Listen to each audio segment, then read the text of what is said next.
आज हम आपको क्लास 10th रासायनिक विज्ञान का चैप्टर 1 बताने वाले हैं। इस चैप्टर का नाम है रासायनिक अभिक्रिया एवं समीकरण। देखिए, अति लघुत्तरीय से शुरू करते हैं। पूरा संपूर्ण क्वेश्चन जो है दीर्घ उत्तरीय, लघु उत्तरीय, अति लघु उत्तरीय, जहाँ तक कि ऑब्जेक्टिव भी क्लियर होगा, खाली आप देखते रहिए। पहला क्वेश्चन पढ़िए क्या लिखा है। रासायनिक समीकरण लिखने में अभिकारकों और प्रतिफलों को किन रूप में व्यक्त किया जाता है। तो अभिकारकों और प्रतिफलों को संकेत और सूत्र के रूप में व्यक्त किया जाता है। संकेत और सूत्र के रूप में व्यक्त किया जाता है।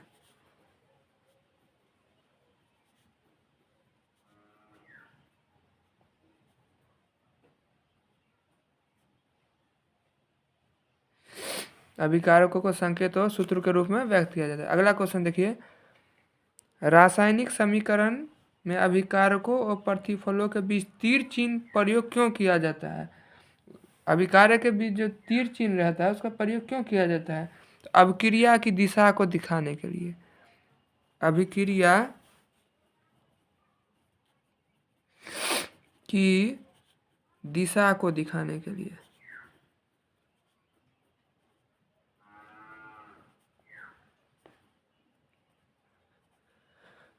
अगला क्वेश्चन देखिए, क्या समीकरण H2 + Cl2 2HCl संतुलित है। देखिए हाँ, अब समझाते हैं हम। देखिए,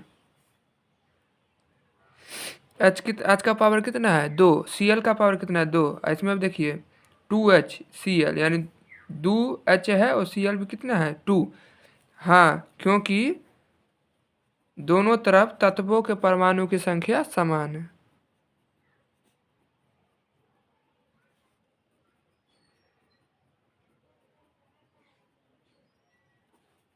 क्योंकि दोनों तत्वों के परमाणु की संख्या समान है यानी बराबर है। अगला क्वेश्चन देखिए, उस अभिक्रिया को क्या कहते हैं जिसमें अभिकारक सरल प्रतिफलों में परिवर्तित हो जाते हैं। तो विघटन अभिक्रिया। विघटन अभिक्रिया।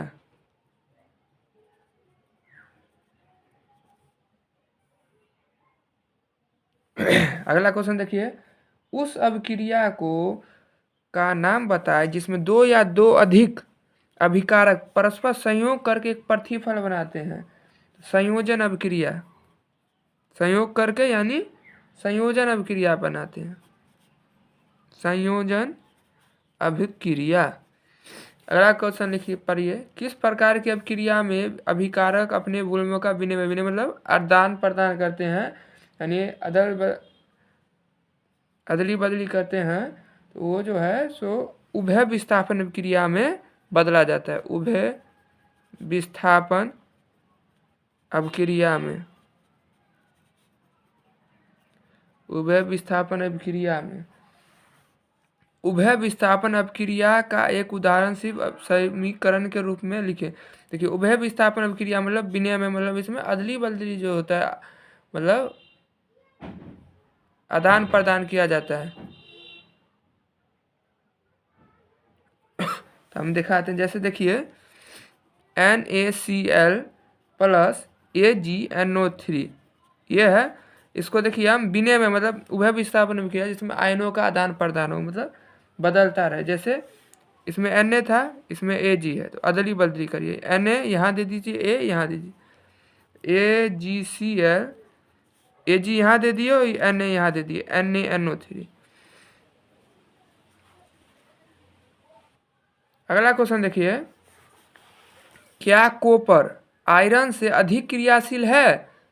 हाँ, क्या कॉपर आयरन से अधिक क्रियाशील है। कॉपर मतलब तांबा। कॉपर मतलब तांबा। आयरन मतलब लोहा। तांबा और लोहा में कौन ज़्यादा, लोहा तांबा जो है लोहा से ज़्यादा क्रियाशील है। नहीं।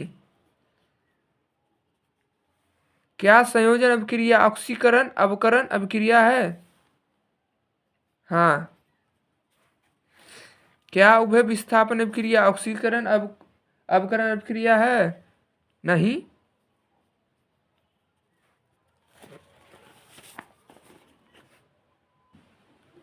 अगला क्वेश्चन देखिए, हमारे शरीर में भोजन का पचना किस प्रकार की अभिक्रिया, ये जो है बहुत मोस्ट इम्पोर्टेंट है, ऑब्जेक्टिव सब्जेक्टिव सब में रहता है। ऑक्सीकरण अभिक्रिया, ऑक्सीकरण अभिक्रिया। अगला क्वेश्चन देखिए, प्रकाश रासायनिक अभिक्रिया के दो उदाहरण दे। सबसे पहला प्रकाश संश्लेषण,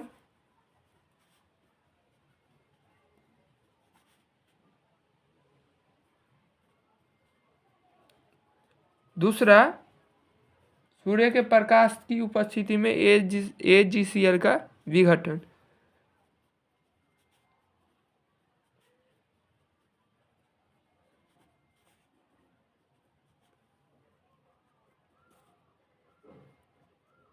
उपस्थिति में AgCl का विघटन। अगला क्वेश्चन देखिए, दुर्गंध युक्त खाद्य पदार्थ क्या है? दुर्गंध, जिसमें दुर्गंध चला आता है, खाद्य मतलब खाने वाले पदार्थ में कौन? स्वाद वाला बासी भोजन। जब भोजन जो है कोई स्वाद वाला होता है बासी हो जाता है तो जो है दुर्गंध युक्त हो जाता है। अगला देखिए, ताज़ा खाद्य पदार्थ को सड़ने से बचाने के लिए कोई एक उपाय बताए। देखिए, कोई आप देखते होंगे जो कोई ताज़ा जैसे फल या सब्जी लाते हैं कोई, या कोई खाना हुआ, उसको या तो हम फ्रिज में रख देते हैं या तो एंटीऑक्साइड मिलाएंगे। एंटीऑक्साइड,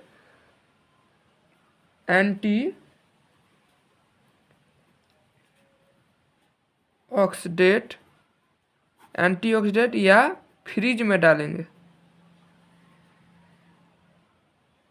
या फ्रिज में रखेंगे। अगला क्वेश्चन देखिए, निम्नलिखित रासायनिक समीकरण को संतुलित। देखिए यहाँ देखिए, FeSO4 Fe2O3 SO2 SO3। सबसे पहले हम लास्ट से बनाना शुरू करते हैं।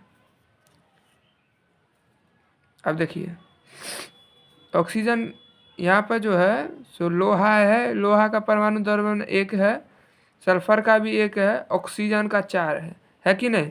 इसमें ऑक्सीजन 3, ऑक्सीजन 2, ऑक्सीजन 3, 3 2 5 3 8। ऑक्सीजन कितना है? 8।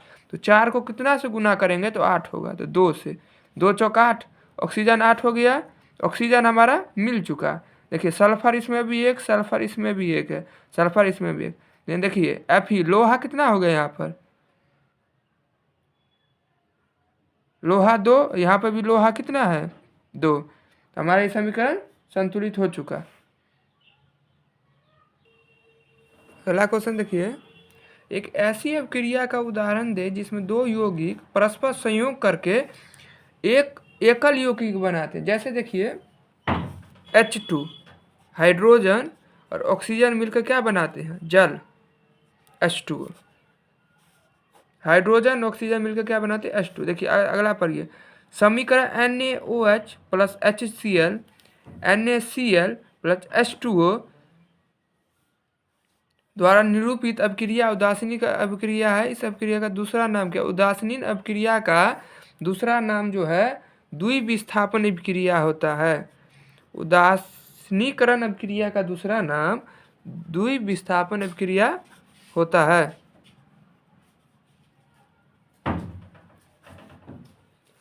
उदासीन अभिक्रिया का नाम द्विविस्थापन अभिक्रिया होता है। जैसा कि आपको पता है उदासीनीकरण अभिक्रिया का दूसरा नाम है द्विविस्थापन अभिक्रिया। अगला देखिए, अभिक्रिया H2O plus F2 arrow HF plus HOF में कौन पदार्थ ऑक्सीकरण है? इसमें जो है इसमें कौन पदार्थ ऑक्सीकरण है? तो आप देखिए, ऑक्सीकरण इसमें जो है सो हाइड्रोजन है, हाइड्रोजन इसमें ऑक्सीकरण है।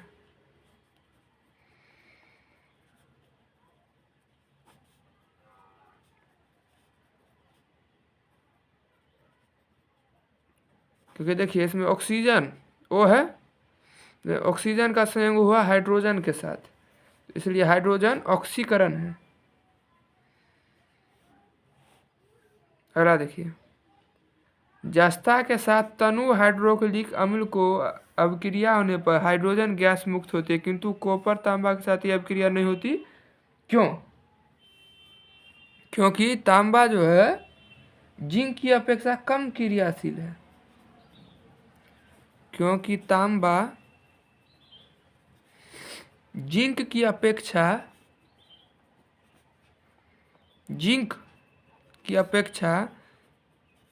कम क्रियाशील है। अगला देखिए, पेट्रोलियम गैस का प्रमुख अवयव कौन सा है? तो पेट्रोलियम गैस का जो प्रमुख अवयव है ब्यूटेन है, ब्यूटेन। हम आपको ले चलते हैं अब इसका लघुत्तरीय पर। रासायनिक समीकरण क्या है और एक उदाहरण देकर समझाएं।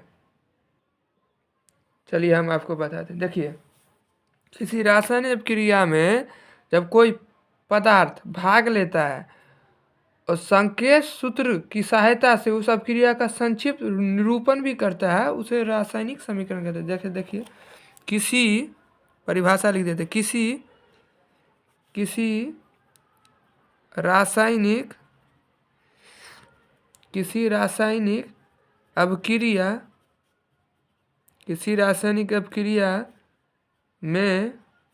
रासायनिक अभिक्रिया में भाग लेने वाले पदार्थ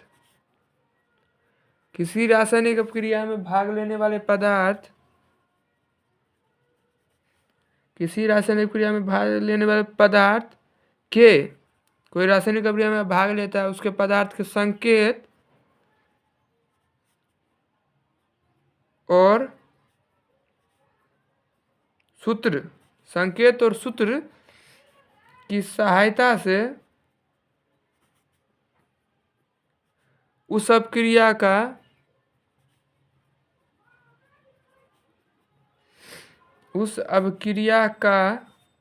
संक्षिप्त निरूपण, संक्षिप्त मतलब संक्षेप, निरूपण रासायनिक समीकरण कहलाता है।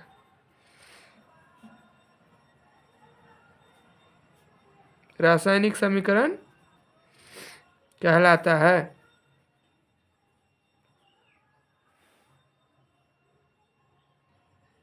जैसे कि आप समझ गए, किसी रासायनिक जो पदार्थ भाग लेता है, उसका संकेत और सूत्र की सहायता से उसका संक्षेप यानी संक्षिप्त निरूपण रासायनिक समीकरण का।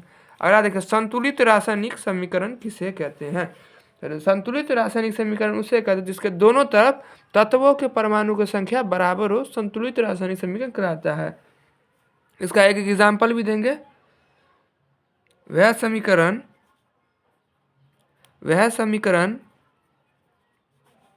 जिसमें तत्वों के परमाणुओं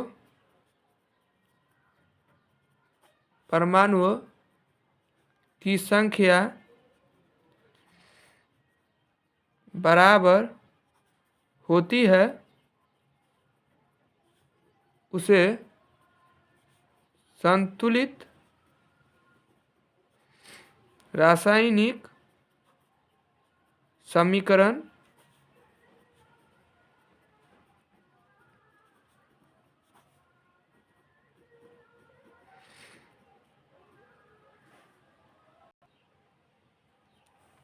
संतुलित रासायनिक समीकरण वह समीकरण जिसमें दोनों तरफ तत्वों के परमाणुओं की संख्या बराबर हो। तत्वों के परमाणु की संख्या जैसे मान के चलिए H है, 2 है, इस साइड भी देखिए H का पावर 2a होना चाहिए। जैसे ये हुआ तत्वों के परमाणु संख्या, जैसे मान के चलिए H2 प्लस Cl2, H का पावर कितना है 2, Cl का पावर कितना है 2।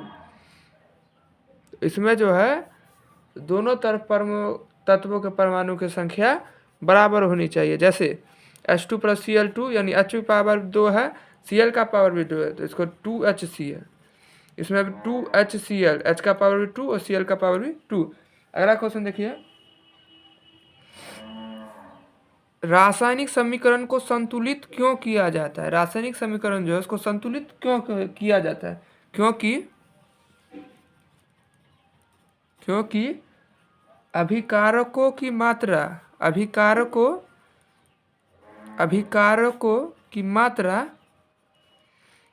क्योंकि अभिकारकों की मात्रा और प्रतिफलों की मात्रा का आकलन समीकरण को संतुलित करने पे ही संभव है। क्योंकि अभिकारकों की मात्रा और प्राप्त होने वाली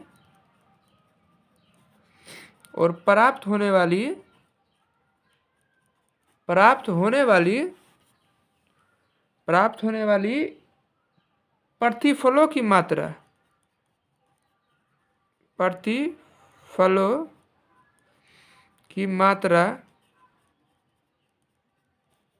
का आकलन समीकरण को संतुलित करने पर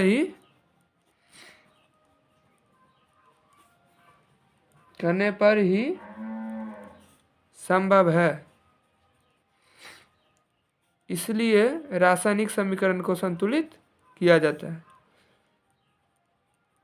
इसलिए रासायनिक समीकरण को संतुलित किया जाता है। आप फिर समझाते हैं एक बार, रासायनिक समीकरण को संतुलित क्यों किया जाता है? क्योंकि अभिकारक की मात्रा और प्रतिफलों की मात्रा का आकलन समीकरण को संतुलित करने पर ही संभव है। अगला क्वेश्चन ले चलते हैं। अगला क्वेश्चन आपको ले चलते हैं, रासायनिक समीकरण से प्राप्त होने वाली 3 सूचना। यहाँ आप देख सकते हैं पेज नंबर 5 में है। यहाँ नीचे से स्टार्ट है, 1 2 7 है, किसी में से 3 लिख लेना था। देखिए सबसे पहले हम बता देते हैं एक आसान वाला, यह अभिकारकों एवं प्रतिफलों के संकेत सूत्र की जानकारी देता है। जैसे हाइड्रोजन का संकेत क्या हुआ? H। ऐसे ही जो है ये पहला 3 सूचना लिख देते हैं कोई, आप देख लीजिएगा। पहला लिख देते हैं, यह अभिकार को एवं प्रतिफलों के संकेत सूत्र की जानकारी देता है। संकेत सूत्र की जानकारी देता है।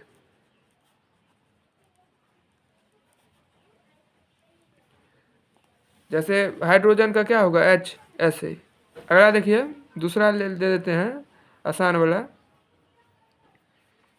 यह अभिकार को और प्रतिफल, अभिकारक और प्रतिफल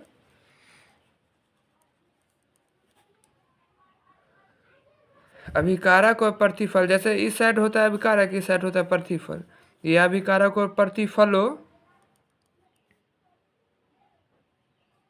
के द्रव्यमानों का अनुपात बताता है।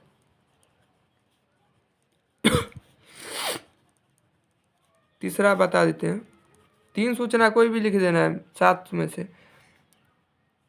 यह गैसीय अभिकारकों और प्रतिफलों, उसमें प्रतिफलों, अभिकारक और प्रतिफल के द्रव्यमानों रहे, इसमें रहे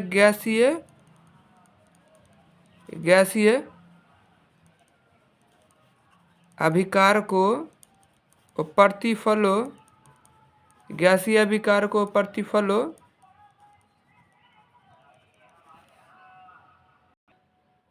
तीसरा, यह गैसीय अभिकारकों और प्रतिफलों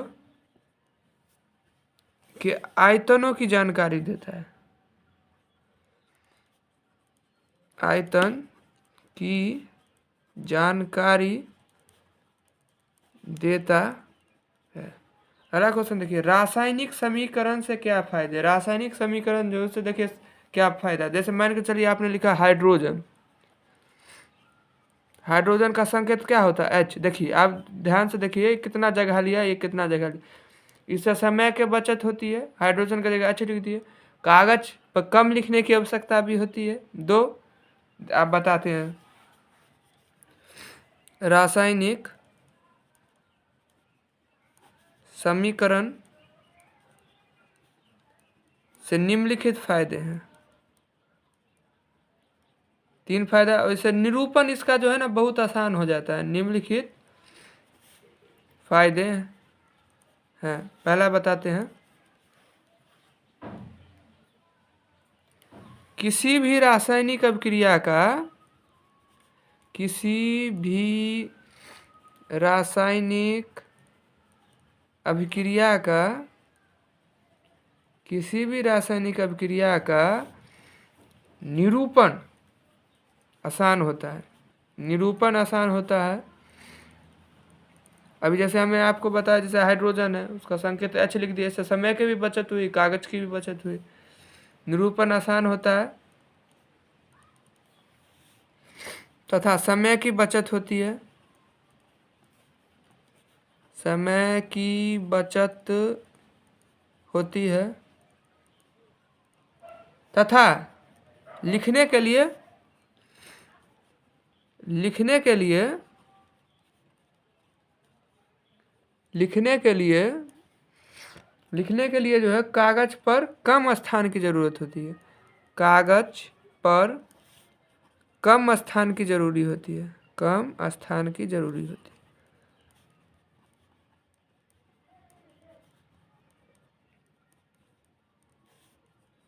अगला क्वेश्चन देखिए, मतलब इसी में 3 पॉइंट है, लिखा देते हैं।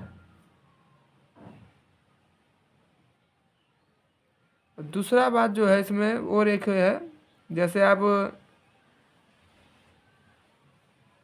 प्रतिफल की निश्चित मात्रा, किसी प्रतिफल की निश्चित मात्रा और अभिकारकों के द्रव्यमानों की गणना इसके अनुसार ठीक ठीक की जा सकती है, नहीं तो गलती हो जाता है।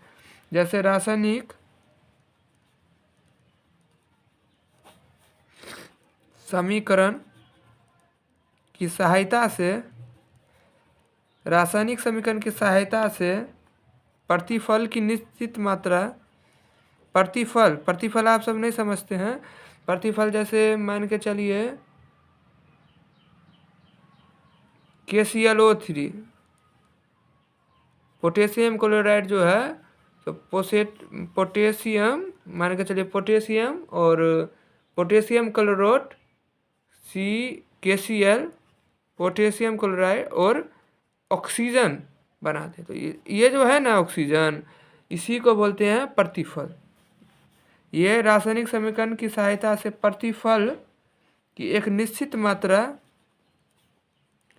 प्रतिफल की एक निश्चित मात्रा तथा प्रतिफल की एक निश्चित मात्रा तथा अभिकारकों,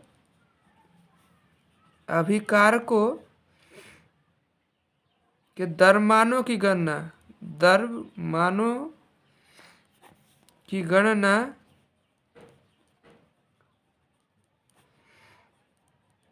ठीक ठीक की जा सकती है।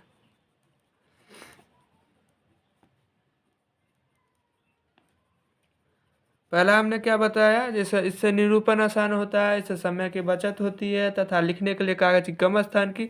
दूसरा क्या बोले, प्रतिफल की निश्चित मात्रा तथा अभिकारों के द्रव्यमान, प्रतिफल की निश्चित मात्रा तथा अभिकारों के द्रव्यमानों की गणना ठीक ठीक। तीसरा पॉइंट देखिए, संपूर्ण विश्व में एक ही प्रकार का रासायनिक संकेत का प्रयोग होता है।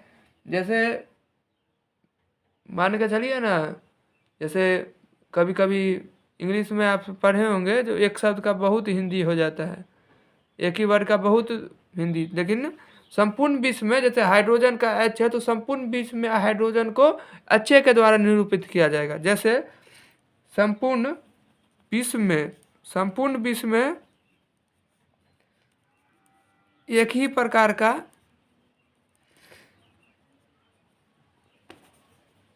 रासायनिक संकेत का प्रयोग होता है। ये नहीं जो आज वहाँ पे हाइड्रोजन का एच, हमारे यहाँ हाइड्रोजन का के, वो नहीं, सब जगह एक ही प्रकार का प्रयोग होता है। रासायनिक संकेत का प्रयोग होता है। संपूर्ण विश्व में एक ही प्रकार का रासायनिक संकेत का प्रयोग होता है।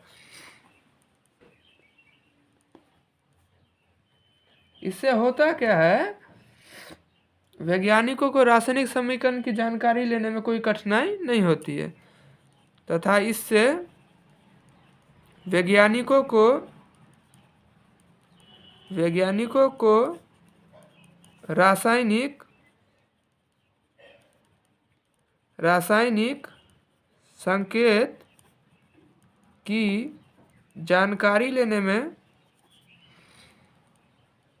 कोई कठिनाई नहीं होती है, कोई कठिनाई नहीं होती। देखिए आप फिर से समझाते हैं।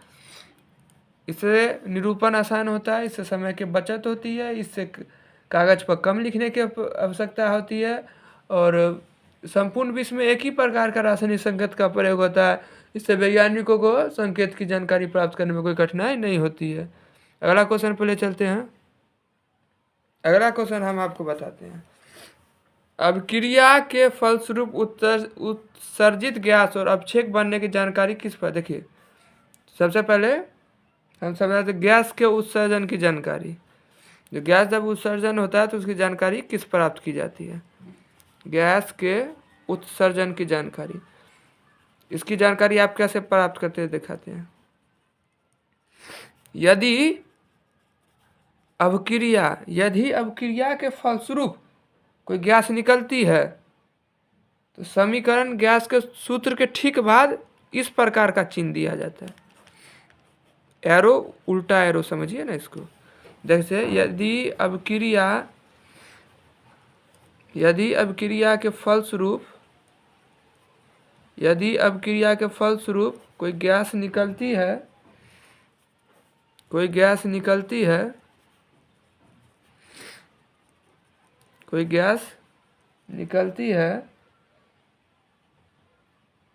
तो समीकरण में गैस के सूत्र के ठीक बाद यही एरो का चिन्ह बोले लगा दिया जाता है। जैसे एक दिखाते हैं आपको, गैस के उत्सर्जन के टाइम ऐसा होता है। देखिए कैसे, मान के चलिए JnH2SO4 arrow JnSO4 plus H2 मतलब हाइड्रोजन गैस होती है। देख लीजिए यहाँ पे उल्टा एरो है। गैस के उत्सर्जन की जानकारी आप बोल रहे हैं अपक्षेप बनने की जानकारी कैसे प्राप्त होगी। अब देखिए इसमें क्या हो जाता है, गैस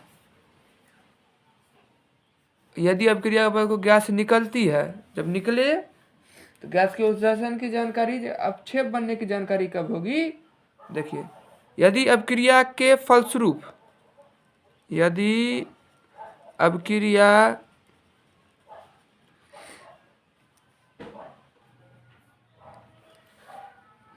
ये हमारे गैस के उत्सर्जन की जानकारी वाला हो गया। अपक्षेप बनने की जानकारी बोल रहे थे। यदि अभिक्रिया के फलस्वरूप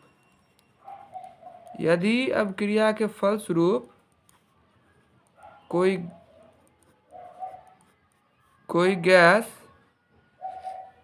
नहीं, तो गैस के उत्सर्जन अपक्षेप बनने की जानकारी बोला। यदि अभिक्रिया का फलस्वरूप कोई प्रतिफल अपक्षेप के रूप में पृथक हो जाता है, अपक्षेप के रूप में पृथक हो जाता है तो उसके सूत्र के बाद इसमें देखिए ऊपर तरफ एरो था, इसके नीचे तरफ एरो होगा, लगा दिया जाता है। यही चिन्ह लगा दिया जाता है। जैसे देखिए मान के चलिए AgNO3 है, प्लस HCl है, एरो देंगे AgCl, देखिए ये लगा दिया। अब शेप बनने की जानकारी है नीचे तरफ और उत्सर्जन की जानकारी है ऊपर तरफ, इससे पता लग जाता है। अगला देखिए, निम्नलिखित समीकरण किस प्रकार की अपक्रिया का निरूपण करते हैं। हम आपको बताते हैं। अगला क्वेश्चन, निम्न अपक्रिया किस प्रकार की अपक्रिया है। NH4NO2 N2H2S2, ये जो है अपघटन अपक्रिया है, अपघटन अपक्रिया। अगला है AgNO3 NaCl AgCl NaNO3, ये जो अपक्रिया है अवक्षेपण अपक्रिया है। कौन अपक्रिया है, अवक्षेपण अपक्रिया।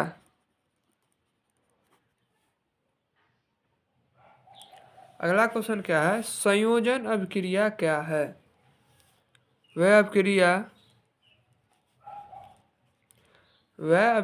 जिसमें दो पदार्थ परस्पर संयोग करके एक नए यौगिक का निर्माण करते हैं, संयोजन अपक्रिया कहलाता है। जैसे वह अपक्रिया, परिभाषा पहले लिख देते हैं। वह अपक्रिया जिसमें दो पदार्थ परस्पर संयोग करके नए यौगिक का निर्माण करते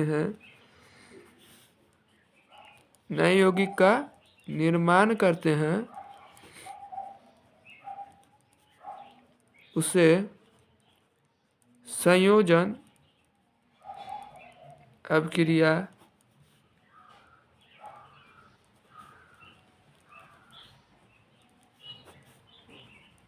कहते हैं।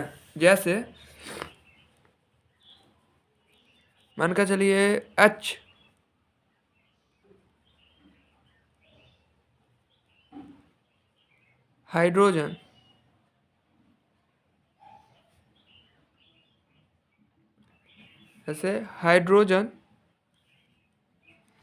हाइड्रोजन और ऑक्सीजन संयोग करके, ये दोनों अलग अलग पदार्थ है, हाइड्रोजन अलग है ऑक्सीजन अलग है, ये दोनों मिलकर जो है किसका निर्माण करते हैं, तो H2O यानी जल का निर्माण करते हैं। हम अभी ये क्या बोले, जिसमें दो पदार्थ संयोग करके एक नया पदार्थ बना है उसे संयोजन अपक्रिया कहते हैं। तो देखिए आपने, हाइड्रोजन और ऑक्सीजन दोनों का संयोग होकर क्या बन गया, जल, यानी नया पदार्थ बन गया। ये क्या बन गया, नया पदार्थ बन गया। अगला क्वेश्चन देखिए, आप कैसे प्रदर्शित करेंगे कि कॉपर सिल्वर से अधिक क्रियाशील है। तो हम बताते हैं, जब इसका परिभाषा बोलते हैं उसके बाद समझा देते हैं। जब कॉपर मतलब आप समझते हैं तांबा को कॉपर कहा जाता है, कि प्लेट में, जब किसी तांबा की प्लेट में, जब किसी तांबा की प्लेट है, किसी तांबा की प्लेट को सोडियम नहीं, क्या बोला, आप कैसे प्रदर्शित करेंगे कॉपर सिल्वर से अधिक। अच्छा, जब कॉपर की प्लेट को सिल्वर नाइट्रेट के जलीय विलयन में डालेंगे, जलीय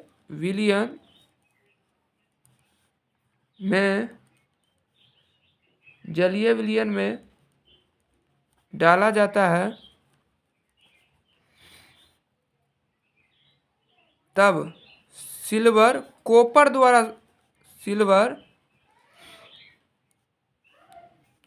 द्वारा विस्थापित हो जाता है।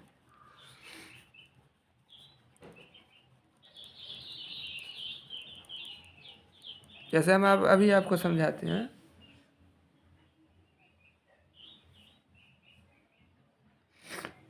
मान कर चलिए, जैसे ये है कॉपर, Cu से कॉपर, ACr NO3। ये देखिए आप यहाँ देखिए कॉपर था, आप जो है ये इसके द्वारा विस्थापित हो गया। देखिए हो गया विस्थापन।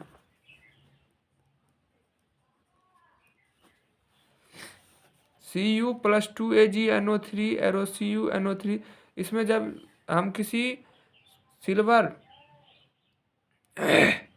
जब हम किसी कॉपर की प्लेट यानी तांबा की प्लेट में सिल्वर नाइट्रेट उस किसी तांबा की प्लेट को, या समझिए ना, जैसे किसी तांबा को सिल्वर नाइट्रेट के विलयन में डालते हैं, तब वो क्या करता है, तांबा जो है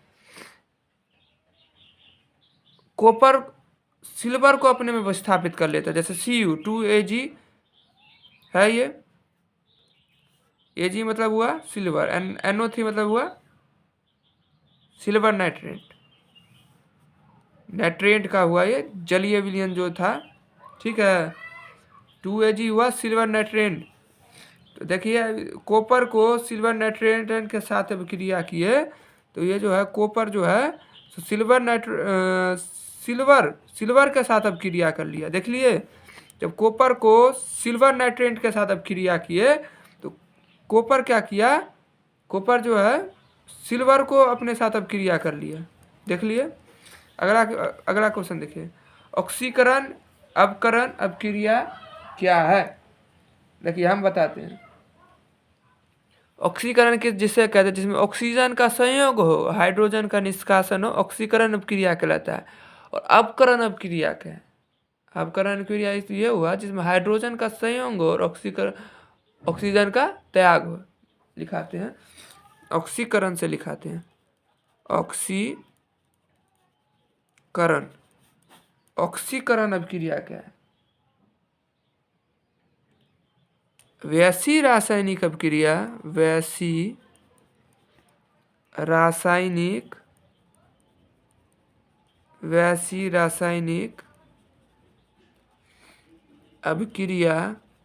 रासायनिक अपक्रिया जिसमें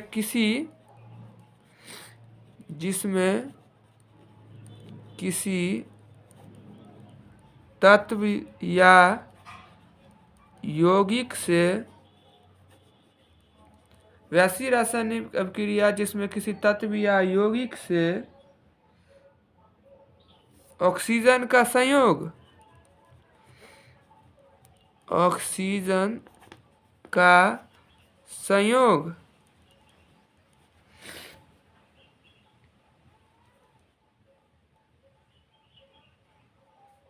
तथा किसी यौगिक से हाइड्रोजन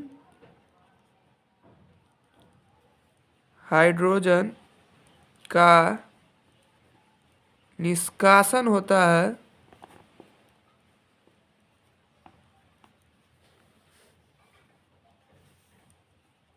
ऑक्सीकरण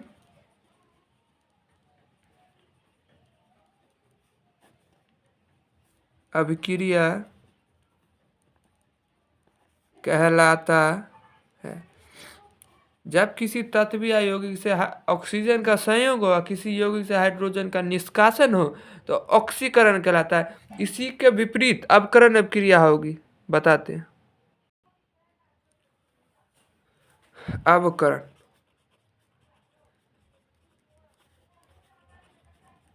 वैसी रासायनिक अभिक्रिया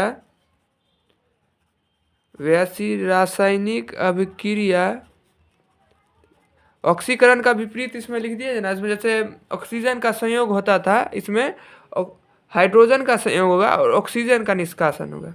वैसी रासायनिक अभिक्रिया जिसमें किसी तत्व या यौगिक से हाइड्रोजन का संयोग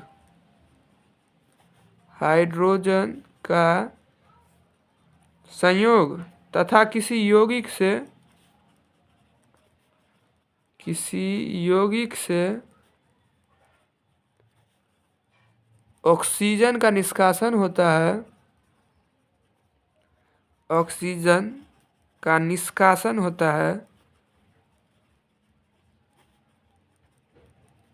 अवकरण अभिक्रिया कहलाता है।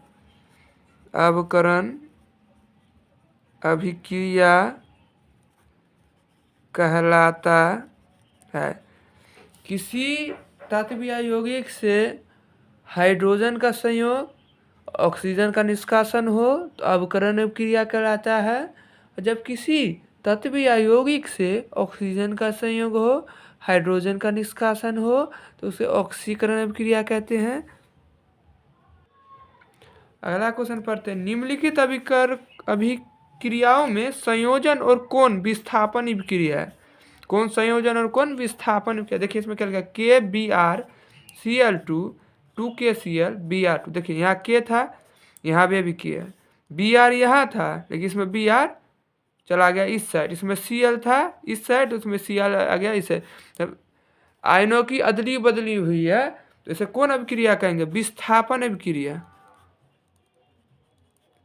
कौन अभिक्रिया कहेंगे? विस्थापन अभिक्रिया। अगला देखिए, Fe मतलब लोहा, सल्फर, लोहा और सल्फर मिलकर क्या बना दिए? लो सल्फेट। Fe और S मिला के FeS होंगे तो कौन अभिक्रिया हुआ है? कौन अभिक्रिया हुआ ये? Fe और S मिलकर क्या मिला दी? FeS, लो सल्फेट, यानी लोहा और सल्फर मिला के बना दिए। तो इसमें संयोजन अभिक्रिया हुआ, ये संयोग हो गया दोनों का, संयोजन अभिक्रिया, संयोजन अभिक्रिया। अगला क्वेश्चन है, उदाहरण सहित किसी अपक्षेपण अभिक्रिया का वर्णन करें। अपक्षेपण अभिक्रिया क्या होता है? अभी आपको पीछे जो है सो एक समीकरण का बताए थे। अपक्षेपण अभिक्रिया मान के चलिए नमक बनाने टाइम में की जाती है। जैसे नमक जो है वो ठोस के रूप में होता है, तो उसको पृथक करके जो है उसका ठोस जो है उसको पृथक के द्वारा निकाल लिया जाता है तो नमक बन जाता है। जैसे बताते हैं, पहले अपक्षेपण अभिक्रिया का परिभाषा देते, जिसमें कोई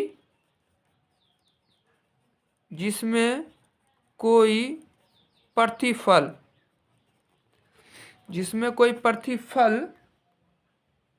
ठोस के रूप में, ठोस के रूप में विलयन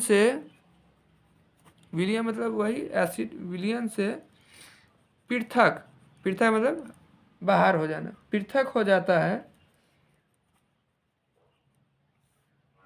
उसे अवक्षेपण अभिक्रिया कहते हैं।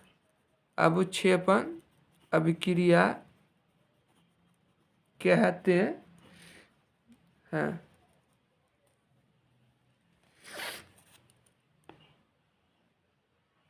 जैसे NaCl plus AgNO3 AgCl NaNO3, इसमें जो है देखिए आप सोडियम क्लोराइड जो है वो नमक का होता है, वो जो है सो पृथक हो जाता है जिसमें ठोस के रूप में, तो नमक बनाने में इसका प्रयोग किया जाता है। अगला क्वेश्चन देखिए, निम्नलिखित अभिक्रियाओं के लिए संतुलित समीकरण लिखे। पोटेशियम क्लोरेट को गर्म करने पर पोटेशियम क्लोराइड और ऑक्सीजन बनते हैं। देखिए पोटेशियम क्लोरेट, इसका सबसे पहले आप समझिए कि पोटेशियम क्लोराइड को क्या कहते हैं। तो पोटेशियम क्लोरेट को KClO3 कहा जाता है। इसका रासायनिक समीकरण क्या होता है? KClO3। पोटेशियम क्लोराइड का क्या होता है? KClO3। इसको गर्म करने पर क्या बनाया जाता है? पोटेशियम क्लोराइड और ऑक्सीजन। देखिए पोटेशियम का क्या होगा? K, क्लोराइड का क्या होता है? Cl, और ऑक्सीजन का क्या होता है? O2। पहले ये लिख लेते हैं KClO3, इसको क्या बनाया जाता है? KClO3 और O2। इसको गर्म करने पर पोटेशियम क्लोराइड को गर्म करने पर पोटेशियम क्लोराइड तथा जल बनते हैं। पोटेशियम क्लोराइड को गर्म करने पर पोटेशियम क्लोराइड को गर्म करने पर पोटेशियम क्लोराइड तथा जल बनते हैं। पोटेशियम क्लोराइड को गर्म करने पर यही है, पोटेशियम क्लोराइड का ये है, पोटेशियम क्लोराइड का ये है तथा जल का ये। अब देखिए इसको क्या बोल रहा है, संतुलित समीकरण भी करना है। देखिए इसमें O कितना है, 3 है, O इसमें 3 है, इसमें O 2 है। तो इसको हम देखिए बराबर कैसे करेंगे, मान के चलिए 3 है, यहाँ सबसे पहले 3 से करते हैं।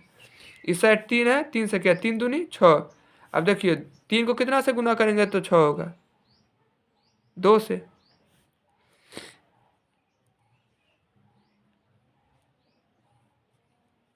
दो तिया 6, ऑक्सीजन हमारा 6 हो गया। इसमें भी आप देखिए, लेकिन क्या हो गया, यहाँ KCl भी कितना हो गया, 2। यहाँ KCl कितना है, 1, तो इसको भी 2 से गुना कर देते हैं। ये हमारा समीकरण संतुलित हो चुका। अगला आपको ले चलते हैं, सोडियम हाइड्रोक्साइड और सल्फ्यूरिक अम्ल परस्पर संयोग करके सोडियम सल्फेट बनाते हैं। तो देखिए इसमें थोड़ा याद करना पड़ेगा आपको। सोडियम हाइड्रोक्साइड को हम बोलते हैं NaOH। सोडियम हाइड्रोक्साइड को हम कहते हैं NaOH, ये याद करिए। और सल्फ्यूरिक अम्ल को क्या कहते हैं, H2SO4। सल्फ्यूरिक अम्ल का जो है रासायनिक सूत्र क्या होता है, H2SO4। ये दोनों अभिक्रिया करके क्या बनाते हैं, सोडियम सल्फेट। क्या बनाते हैं, सोडियम सल्फेट, Na2SO4। और जल का क्या होता है, H2O। इसका समीकरण संतुलित भी लिखना है, तो देखिए कैसे लिखेंगे। इसमें Na कितना है, 2, और SO4 कितना है, 4। इसमें भी SO4 कितना है, 4। H2 कितना है, हाइड्रोजन कितना है, 2। इस साइड भी हाइड्रोजन कितना है, 2। यहाँ तक तो सही है। इसमें मान के चलिए, तो इस साइड मान के चलिए 2 से गुना करते हैं, तो हमारा ये समीकरण संतुलित हो जाता है। जैसे सोडियम इस साइड कितना, 2, इस साइड भी सोडियम कितना, 2। सल्फर कितना, 4, सल्फर कितना, 4। हाइड्रोजन कितना, 2, हाइड्रोजन कितना, 1।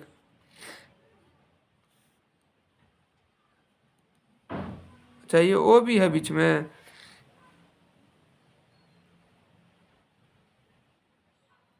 इसका जो है सो आप इतना तक आप समझ गए, लेकिन इसमें जो है सो कुछ और चीज़ करना है, वो आपको हम समझाते हैं। देखिए Na कितना हुआ, 2। OH कितना हुआ, 2।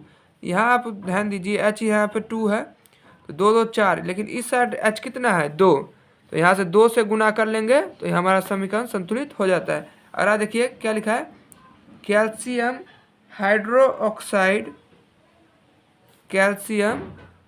हाइड्रोक्साइड और कार्बन डाइऑक्साइड के बीच अभिक्रिया होने पर कैल्शियम कार्बोनेट और जल बनते हैं।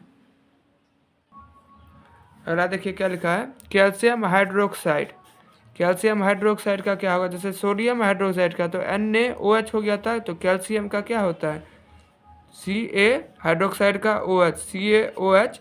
और कार्बन डाइऑक्साइड का क्या होता है, CO2 का संयोग करके क्या बनता है, कैल्शियम कार्बोनेट। क्या बनता है, कैल्शियम कार्बोनेट। कैल्शियम कार्बोनेट का होता है CaCO3 और जल बनते हैं। देखिए आराम से समझिए, कैल्शियम हाइड्रोक्साइड का CaOH और कार्बन बन के जो है कैल्शियम कार्बोनेट तथा जल बनाते हैं। अब इसमें तो आप संतुलित देखते हैं कि नहीं। इसमें C का पावर CaOH, इसमें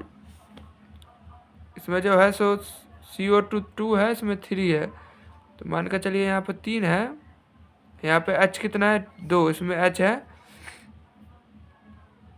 1। तो इसमें आपको मान के चलिए, इसको आप थोड़ा संतुलित कर देखिए। इसमें CO2 है, इसमें CO3 है, यानी ऑक्सीजन का पावर है 3 और हाइड्रोजन का पावर है 2। तो यहाँ पे मान के चलिए 2 ऑक्सीजन का 1 ऑक्सीजन, तो इसको मान के चलिए 2 कर लेते हैं, तो 3 इसमें 1 इसमें, 3 1 4 ऑक्सीजन का हो गया। हाइड्रोजन का भी 2, हाइड्रोजन का भी 2, तो अब ये संतुलित हो चुका। अगला देखिए ऊष्माक्षेपी और ऊष्माशोषी अभिक्रिया से आप क्या समझते हैं? अगला क्वेश्चन ऊष्माक्षेपी ऊष्माशोषी अभिक्रिया में जिस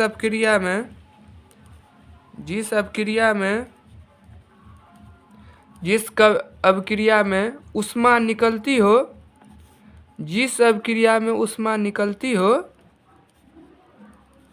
उसे ऊष्माक्षेपी अभिक्रिया कहते हैं। उससे ऊष्माक्षेपी अभिक्रिया कहते हैं। जिस अभिक्रिया में ऊष्मा निकलती है उसे ऊष्मीक्षेपी अभिक्रिया कहते हैं। जिस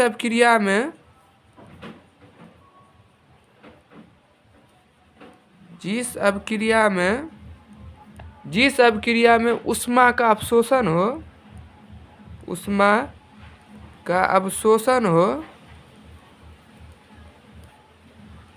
उसे ऊष्माशोषी अभिक्रिया कहते हैं।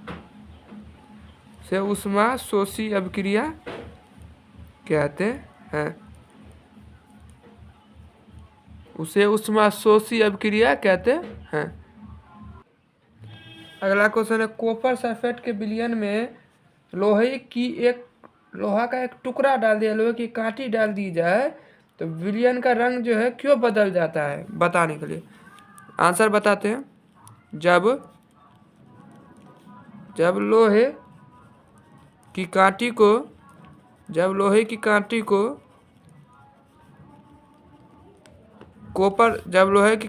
कॉपर सल्फेट के विलयन में, जब लोहे की कांटी को कॉपर सल्फेट के जलीय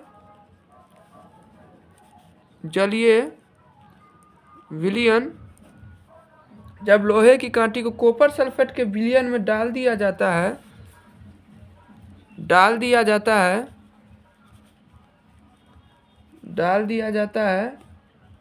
तब लोहा जो है तो कॉपर सल्फेट से कॉपर को विस्थापित कर लेता है। लोहा क्या करता है? कॉपर सल्फेट से कॉपर को विस्थापित कर लेता है, कॉपर को विस्थापित कर देता है। एक समीकरण लिख देते हैं Fe+CuSO4 लोहा कॉपर सल्फेट जो है सो FeSO4 कॉपर सल्फेट लो सल्फेट और क्या बनाता है? कॉपर अलग कर देते हैं, विस्थापित। इस अभिक्रिया के फलस्वरूप जो है सो कॉपर सल्फेट का जो विलयन का नीला रंग होता है वो गायब हो जाता है। इस अभिक्रिया के फलस्वरूप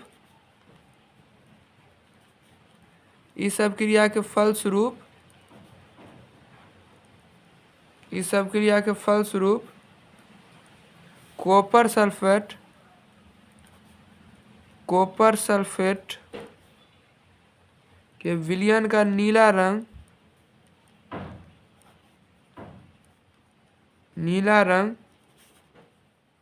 गायब हो जाता है, क्योंकि उसमें लोहे की जो जंग होती है वो आ गई ना, तो नीला रंग अपने आप गायब हो गया। नीला रंग गायब हो जाता है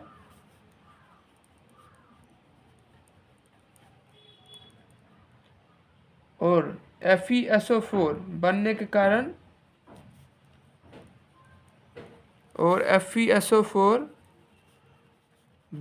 कारण विलयन का रंग हल्का हरा हो जाता है, हल्का हरा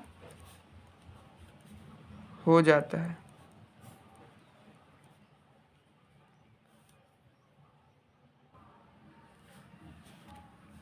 बेरियम क्लोराइड और एल्युमिनियम सल्फेट जोड़ के क्या होता है? बेरियम सल्फेट और aluminium sulphate BaCl2 plus Al2SO4 BaSO4 plus 2AlCl। Barium chloride BaCl, aluminium sulphate Al2SO4 और बेरियम साहब BaSO4 इसका होगा, और एल्युमिनियम क्लोराइड का होगा 2AlCl। तो इसमें 2Al का हो गया, तो इसमें Al2 दे दिए, और इसे एल्युमिनियम क्लोराइड यानी 2 से Cl को भी गुना हो गया, इसलिए Cl का पावर 2 दे दिया। अगला देखिए, सोडियम प्लस जल। सोडियम प्लस जल, सोडियम क्या होता है Na प्लस जल क्या होता है H2O। सोडियम का Na और जल का क्या होगा H2O, मिला के क्या बनाते हैं सोडियम हाइड्रोक्साइड। सोडियम का Na, हाइड्रोक्साइड का OH प्लस हाइड्रोजन भी बनाते हैं। तो सोडियम Na हो गया, जल H2 हो गया, सोडियम हाइड्रोक्साइड NaOH हो गया, और हाइड्रोजन क्या हो गया H। तो Na प्लस H2O मिला के क्या हुआ NaOH प्लस H। अगला देखिए, ये जो है आपकी मोस्ट इम्पोर्टेंट क्वेश्चन है, वियोजन या इसका दूसरा नाम है अपघटन अपक्रिया किसे कहते हैं, और इसका एक उदाहरण लिखे। वियोजन या अपघटन अपक्रिया वह अभिक्रिया जिसमें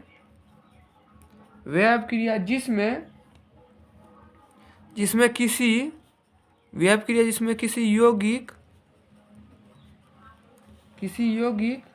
के बड़े अणु के टूटने से दो या दो से, अभी हम समझाते हैं इसका अभिक्रिया तब समझेंगे, दो या दो से अधिक यौगिक बनते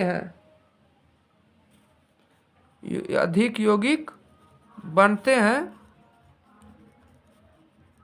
उसे अपघटन या वियोजन अपक्रिया कहते हैं। वियोजन या अपघटन अपक्रिया कहते हैं। जैसे जिसमें किसी यौगिक के बड़े अणु के टूटने से दो या दो से अधिक यौगिक बनते हैं, अपघटन क्रिया कहते हैं। इसका एक एग्जाम्पल देते हैं, जैसे CaCO3 टूट के किस में बदल गए calcium oxide plus carbon dioxide में, दो अणु में टूट गए। किसी बड़े अणु के टूटने से दो छोटे यौगिक बनते हैं, किसी बड़े अणु के टूटने से दो छोटे यौगिक, यानी CaO हुआ कैल्शियम ऑक्साइड, और CO2 वही लिखा है, CO2 कार्बन डाइऑक्साइड, क्योंकि यहाँ ठीक से लिखते हैं। किसी बड़े यौगिक के अणु के टूटने से दो या दो से अधिक यौगिक बनते हैं, उसे अपघटन क्रिया। जैसे कैल्शियम कार्बोनेट के टूटने से कैल्शियम ऑक्साइड तथा कार्बन डाइऑक्साइड बनते हैं।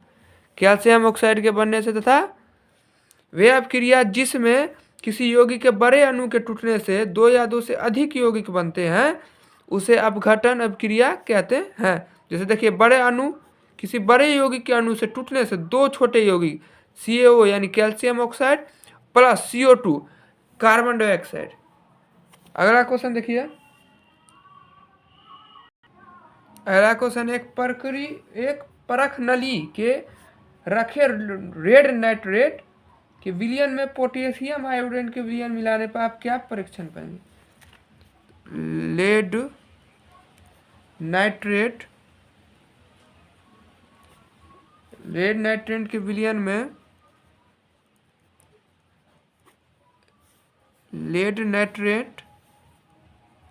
विलयन में पोटेशियम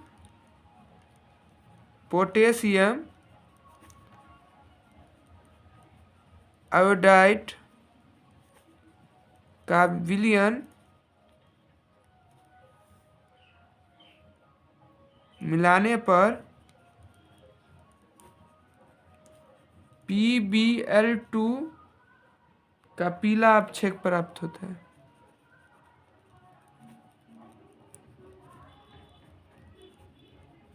इसका एक अभिक्रिया लिख देते हैं, PbNO3 2Kl PbL2 plus 2KNO3। अगला क्वेश्चन इसका देखते हैं, ये अभिक्रिया किस प्रकार की है। ये अभिक्रिया जो है उभय विस्थापन अभिक्रिया है, क्योंकि इसमें अदली बदली, जिसमें दाएं ओर अदली आदान प्रदान मतलब विनिमय होता है यानी आदान प्रदान होता है, उसे उभय विस्थापन अभिक्रिया कहते हैं। जिसमें दाएं ओर उपयुक्त अभिक्रिया को प्रदर्शित करने एक छोटा सा कोई समीकरण लिख देते हैं जो इसको प्रदर्शित कर सकते। जैसे देखिए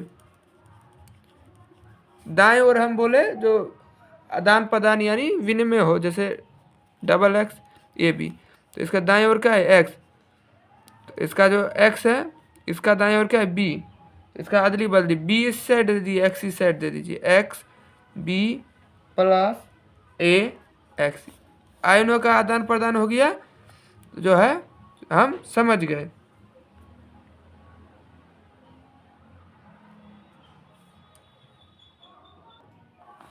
अगला क्वेश्चन देखिए 20वां क्वेश्चन आप देख सकते हैं, देखा निम्नलिखित अपक्रियाओं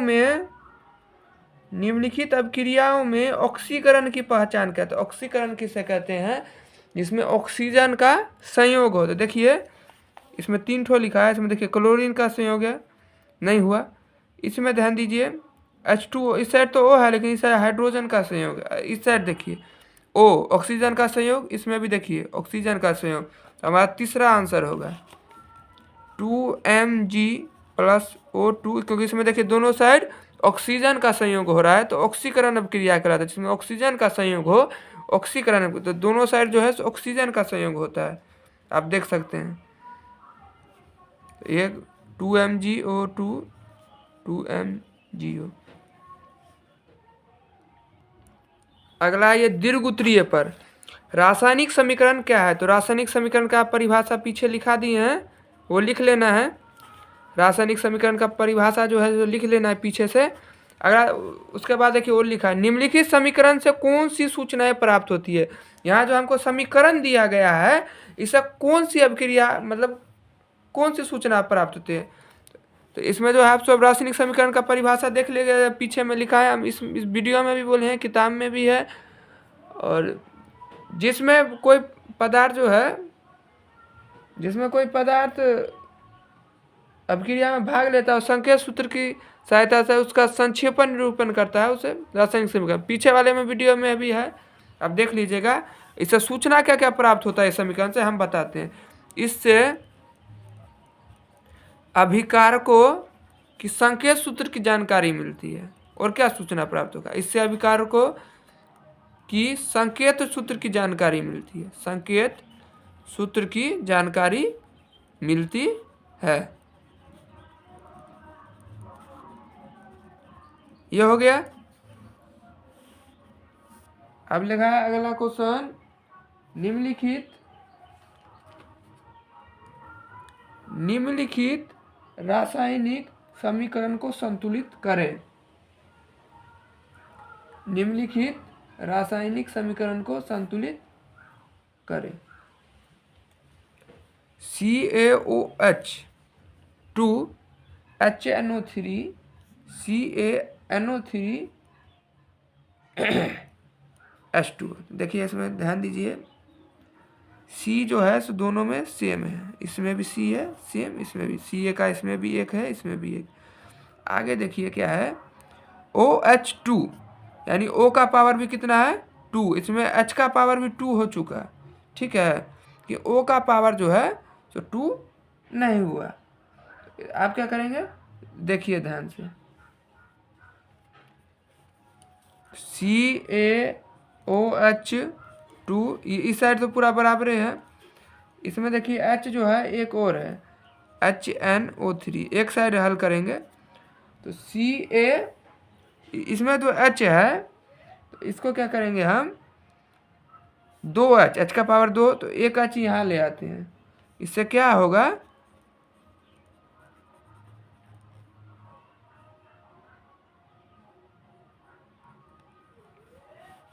आप देखिए आराम से देखिए, NO3 हो गया, इसमें 2 है, 2 को हटा देते हैं प्लस HO2 कर देते हैं। इससे क्या होगा NO3 हो गया, Ca हो गया, H हो गया एक, इस साइड H एक 2 हो गया, इस साइड भी 2 हो गया। ओ देखिए कितना है, इसमें ओ का पावर 2 है, इसमें भी ओ का पावर 3 है, इसलिए यहाँ से एच हटा दी, ओ का पावर कितना कर दिए 2। यहाँ ओ का पावर 3 था तो 3, और यहाँ की इस साइड कितना 5, तो कितना चाहिए 2 ही ना, तो ओ का पावर यहाँ 2 कर दिए। अगला देखिए AlCuCl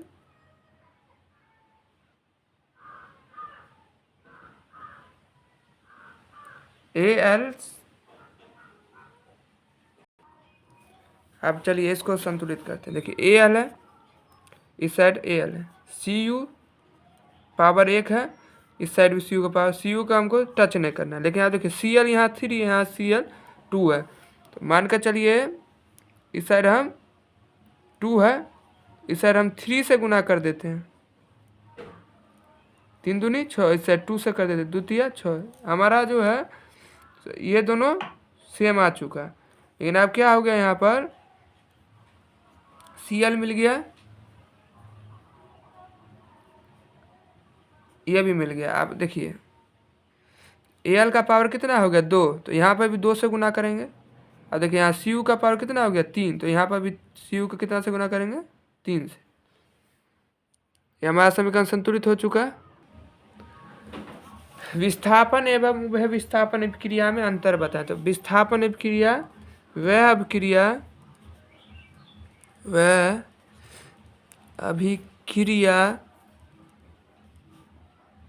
जिसमें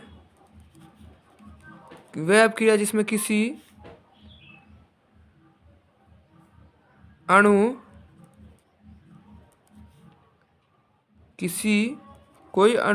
किसी परमाणुओं की संख्याओं से, किसी परमाणुओं के समूह से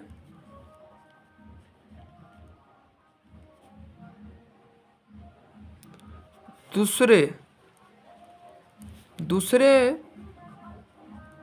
परमाणुओं द्वारा विस्थापित हो जाता है। वह क्या है जिसमें किसी परमाणु के समूह से दूसरे परमाणु द्वारा विस्थापित हो जाता है,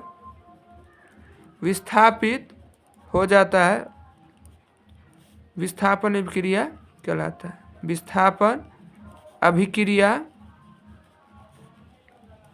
कहलाता है। इसका एक समीकरण लिख लेते हैं, Fe + CuSO4 arrow FeSO4 + Cu।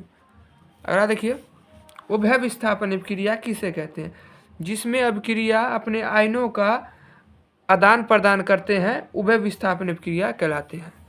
वह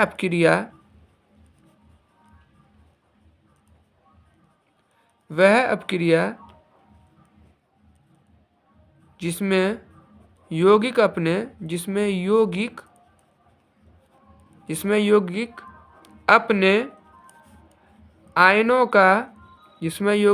आयनों का आदान प्रदान करते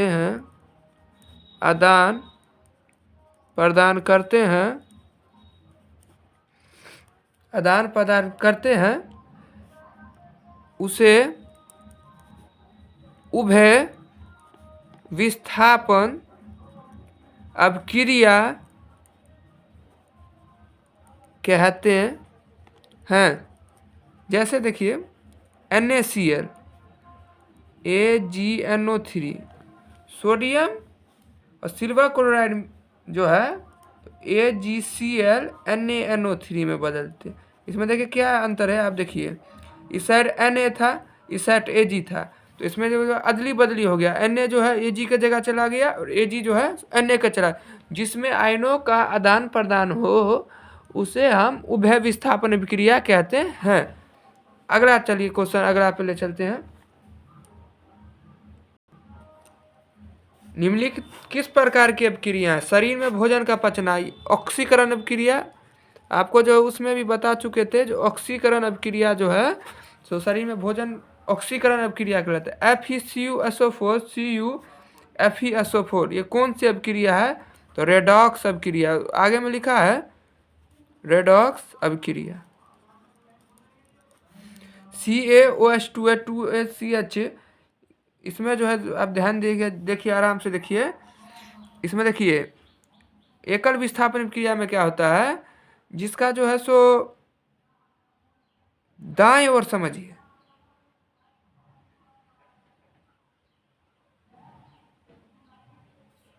इसमें जो है सो इस साइड हुआ, दाएं साइड जो है तो बदलता है। जैसे देखिए यहाँ पर इसमें OH इस साइड था बाएं साइड, तो इस साइड दाएं साइड में चला आया, तो जिसमें बाएं या दाएं साइड जो विस्थापित होता है, जैसे CaOH2 2HCl, CaCl2 हुआ, इस साइड जो 2H2 हो गया। मैं देखिए CaOH था यहाँ पर, इस साइड HCl था। देखिए इसमें Ca इस साइड Cl था तो इस साइड से इसमें Cl चला, इस साइड इसमें OH था तो इसमें, तो इसे एकल विस्थापन अभिक्रिया कहते हैं। एकल विस्थापन अभिक्रिया, एकल विस्थापन अभिक्रिया कहते हैं। CEO H2O H2COH2। देखिए इसमें ऑक्सीजन का संयोग हो गया और हाइड्रोजन का निष्कासन हो गया, ऑक्सीजन का संयोग हुआ और हाइड्रोजन का निष्कासन। तो जिसमें ऑक्सीजन का संयोग हो, हाइड्रोजन का निष्कासन हो, उसे हम ऑक्सीकरण अभिक्रिया कहते हैं। आपको पीछे में भी बताए थे, पीछे वाले थोड़े, जिसमें ऑक्सीजन का संयोग होता है और हाइड्रोजन का निष्कासन होता है, उसे ऑक्सीकरण अभिक्रिया कहते हैं। ऑक्सीकरण अभिक्रिया कहते हैं। आपको हमारा चैनल पसंद है जरूर लाइक और सब्सक्राइब। और हाँ, 7th 8th 9th 10th all subject का आप हर एक सब्जेक्ट का कॉन्सेप्ट के साथ, math, English, Hindi, science, social science, हर एक सब्जेक्ट के कॉन्सेप्ट के साथ जो है सो हम आपका सेवा में जुड़े रहेंगे। हमें आपकी सेवा करने का अवसर प्रदान दे।